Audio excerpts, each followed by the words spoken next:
အားလုံးပဲမင်္ဂလာပါစုခက်ဘက်ဘက်ကနေပြီးတော့ပြန်နေကြတော့ပါတယ်ဒီဗီဒီယိုမှာတော့ကိုယ့်ရဲ့ Facebook account ကို profile page ပြောင်းတဲ့နည်းနဲ့ဘယ်နှယောက် unfollow လုပ်သွားတယ်ကိုယ့်ရဲ့ profile ကိုဘယ်နှယောက်ဝင်ကြည့်သွားလဲဆိုတာကိုကြည့်တဲ့နည်းကိုပြပြပေးမှာဖြစ်ပါတယ်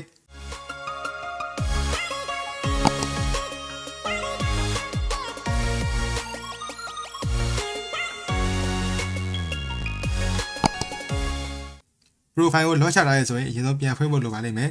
ပြန်ဖွင့်ဖို့အတွက် edit profile ဘေးကအစလေးသုံးသက်ကိုနှိပ်ပါဒီမှာ profile ပြန်ဖွင့်ရဆိုတာကိုတွေ့ပါလိမ့်မယ်အဲ့ကောင်ရှင်းနေမယ်ပြန်ဖွင့်ရဆိုတာကိုရှင်းနေပါမယ်တင်းရဲ့ profile ကိုပြန်ဖွင့်ရဆိုတာလေးကိုဆက်နေပါမယ် okay ကိုနှိပ်မယ်ဒါဆိုရင်တော့ကျွန်တော်တို့ရဲ့ profile ကိုပြန်ဖွင့်ပြီးသွားပါပြီအဲ့တော့ကျွန်တော်တို့က Facebook account ကို profile page ပုံစံပြောင်းဖို့အတွက် edit profile ဘေးနာအစလေးသုံးသက်ကိုပဲထည့်နေပါ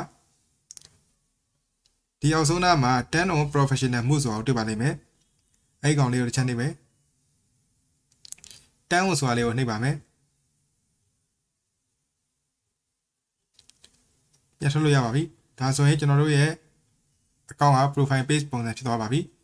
ဒီမှာကျွန်တော်ကို follow ထားတဲ့ 9.4k follower တွေ့ရပါမယ်ကျွန်တော် follow ထားတာက 2.4k follow ရင်ပါဒါဆိုရင်ကျွန်တော်တို့ရဲ့ Facebook account က profile page ပုံစံပြောင်းသွားပါပြီ okay ပြီးတော့ကျွန်တော်တို့ရဲ့ profile ကိုဘယ်နှယောက်ဝင်ကြည့်လဲကျွန်တော်တို့ကိုဘယ်နှယောက် unfollow လုပ်ထားလဲဆိုတာကိုကြည့်တဲ့နေကိုကျွန်တော်ပြပြပေးမှာဖြစ်ပါတယ်အဲ့ဒီတော့ဒီက view 2ဆိုတာလေးကိုနှိပ်လိုက်ပါ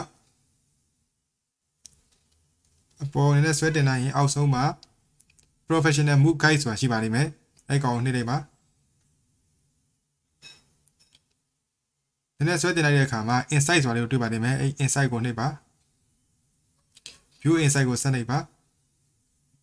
new follower ရဲ့အောက်က CD လေးကိုနှိပ်ပါ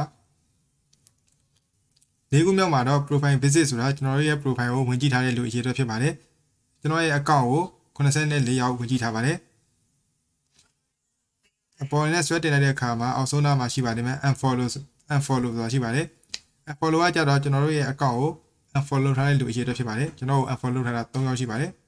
ကျွန်တော်ရဲ့ post တွေကို hide လုပ်ထားတဲ့လူကတော့1ယောက်မှမရှိပါဘူး